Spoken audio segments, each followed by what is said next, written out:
Aujourd'hui, je vais te présenter la journée d'épreuve du concours Puissance Alpha. Donc, la journée où tu vas passer tes épreuves écrites, donc mathématiques, sciences appliquées, anglais et français. Je me base sur les modalités du concours de 2022 que j'ai passé il y a 3 jours. Tout d'abord, avant de vous présenter au centre d'examen, il faut, sur votre espace candidat de Puissance Alpha, télécharger la convocation et aussi choisir un centre d'examen. Donc ça, quand c'est fait, c'est carré. Ensuite, comment se déroule la journée? Eh bien, la journée est divisée en plusieurs parties. Tout d'abord, vous devez être présent à une heure précise. Moi, cette année, c'était 8 heures pour l'enregistrement et émargement des candidats. Sincèrement, ils vous disent d'être présent à 8 heures, mais c'est surtout pour que vous soyez en avance pour l'épreuve de mathématiques qui commence à 9 heures, qui dure 1h30 et qui donc se termine à 10h30. Personnellement, j'ai passé mon concours dans le centre d'examen de Cergy, dans le 95, donc à EBI. Si vous voulez, je vais vous mettre une photo de ma convocation, donc comme ça vous aurez directement toutes les informations si vous n'avez pas le temps. Sinon, je vous explique tout ce qui se passe avec aussi des petites photos que j'ai prises pendant ma journée. Donc, comme j'ai dit, entre 8h et 9h, en fait, vous allez arriver. Et il y aura des fiches avec les noms et prénoms de tout le monde, un numéro de place et votre salle. Moi, j'étais dans l'amphi 44 à EBI.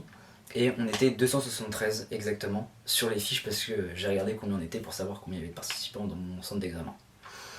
Donc sur 273, j'étais à la place 130 et j'étais dans l'amphi 44. Arrivé devant l'amphi, on te demande ta pièce d'identité ainsi que ta convocation pour vérifier si c'est bien toi, enfin bref voilà, pour qu'ils vérifient. Et après ils vont te demander de signer, ils vont t'attribuer ils vont te donner une fiche d'étiquette, que j'ai pris en photo, vous verrez. Donc ils vont vous donner une fiche d'étiquette et vous dire à votre place. À vous maintenant de chercher votre place dans l'amphi et de vous asseoir et d'attendre.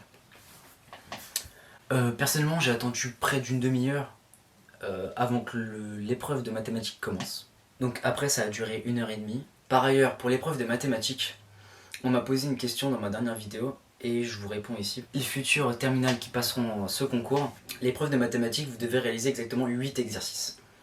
4 exercices obligatoires et 4 autres à choisir parmi 11 exercices. Parmi ces 11 exercices, il y a des exercices qui viennent de plusieurs options. Par exemple, l'option maths complémentaire, soit de l'option maths experte, ou encore des exercices qui viennent de la spé mathématique de terminale. Donc voilà. Et c'est à vous de choisir dans n'importe quel de ces exercices. En sachant qu'il n'y a pas de points supplémentaires si vous prenez les questions maths expertes par rapport à celles de maths complémentaire. Toutes les questions rapportent les mêmes points si vous avez vrai ou faux. Après l'épreuve de mathématiques, on a eu 15 minutes de pause avec un temps pour après l'épreuve. Ils vont vous demander de venir signer et de rendre votre copie, ainsi que vos brouillons, ainsi que le sujet. Donc ils veulent récupérer tous les papiers sur lesquels vous pourrez écrire. Donc voilà, et cela prend un certain temps, mais après vous avez une petite pause de 15 minutes, tranquillement. À 11h commence l'épreuve de sciences appliquées. Tout dépend si c'est SI, NSI, physique, chimie ou SVT, parmi les 4. Vous indiquerez votre seconde spé sur une grille comme celle-ci. Donc ça c'est une réelle grille. Enfin, c'est une grille qu'on m'a donnée en journée d'entraînement à Effray Paris. Mais c'est exactement la même grille que l'on a pendant le jour du concours. Comme vous le voyez ici, il y a un espace pour coller une étiquette. Et en fait, les étiquettes, on nous les donne quand on rentre dans la salle. Vous faites votre épreuve, tout se passe bien. Après cela, à midi, c'est la pause déjeuner qui dure 1h15. Il est fort conseillé de manger, d'apporter quelque chose à manger, parce qu'en 1h15, vous n'avez pas le temps de rentrer dans un centre-ville, tout ça, à moins que vous habitez juste en face du centre d'examen. Après, si vous courez vite, ça peut se faire, mais bon, je déconseille. Autant apporter à manger et manger sur place. On va vous demander d'être présent 10 minutes avant la prochaine épreuve. Donc là, 13h15, vous devez être dans l'amphi à 13h05. Après cela, l'épreuve d'anglais commence à 13h15 et se finit à 14h, en 45 minutes. L'épreuve d'anglais, sincèrement, c'est l'épreuve où dans mon amphi, on l'a tous fini en moins de 20 minutes. C'est-à-dire qu'au bout de 20 minutes, tout le monde, vraiment, tout le monde, se regardait. On se regardait tous. Il y en avait qui dormaient, moi je dormais aussi un peu, j'avais les bras dans ma tête, tout ça. Parce que c'est du savoir par cœur. C'est-à-dire que soit vous avez la méthode, soit vous l'avez pas. Voilà, c'est soit vous savez comment ça marche, soit vous savez pas. Il n'y a pas de ah c'est peut-être ça, il y a peut-être un calcul à faire comme en mathématiques, pas du tout.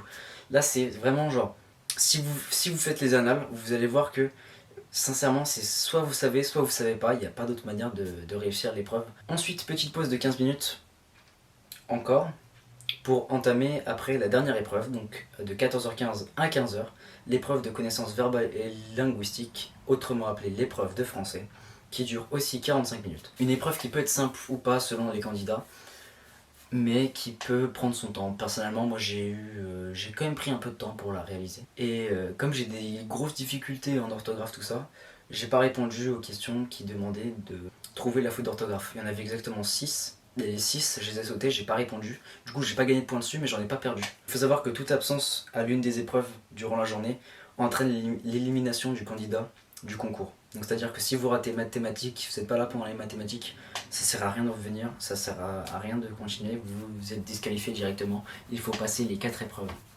Après l'épreuve de français, à 15h, vous êtes libéré de rentrer chez vous et d'arrêter de réviser pour ce concours. En parlant de révision, je vous conseille de bien réviser vos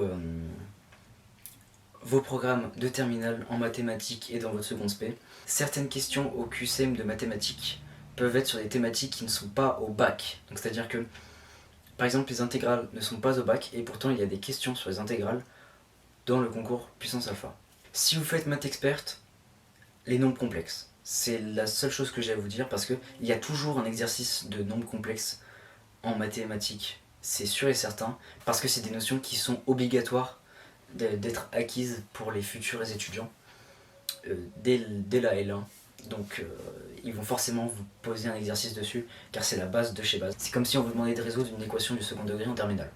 C'est la même chose, mais pour les études supérieures, c'est les nombres complexes. Bon, c'est un peu plus dur, mais ça se travaille.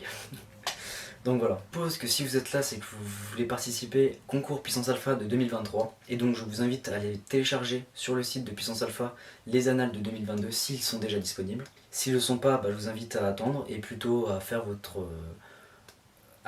tous les exercices de votre programme de terminale de mathématiques et de votre seconde spé. Pour l'anglais, pendant ma journée de préparation à EFRE Paris, une prof d'anglais m'a donné comme conseil de réviser sur l'application BBC Learning. Donc voilà, si vous voulez réviser l'anglais. Le français, sincèrement, c'est pas compliqué. Il y a juste besoin de réviser quelques accords du participe passé. Si vous voulez vraiment intégrer une école du Puissance Alpha, essayez d'aller à l'une des journées préparation de ces écoles. Comme ça va vous permettre déjà de visiter l'école ou de faire un petit cours dedans. Comme ça, vous allez voir comment ça va se passer l'année prochaine si vous voulez vraiment être dans cette ambiance ou comme ça. De voir des profs de l'école aussi corriger des exercices. Et aussi avoir accès à d'autres annales préparées par l'école dans laquelle vous êtes pour le concours Puissance Alpha et pour pouvoir vous entraîner un peu plus que les autres s'ils n'y participent pas. N'hésite pas à commenter si toi aussi tu veux participer au concours Puissance Alpha de 2023 ou si tu as participé à celui de 2022 et tu as tes résultats ou que tu penses avoir bien réussi ou mal réussi ou tu as des questions sur des exercices, ou tu as des questions, n'hésite pas en barre des commentaires juste en dessous. Sinon, tu peux t'abonner et mettre un petit pouce bleu. Et je t'invite à regarder d'autres vidéos sur, par exemple, le concours Puissance Alpha ou alors sur ma journée de préparation à EFRE Paris. Et je te dis à la prochaine.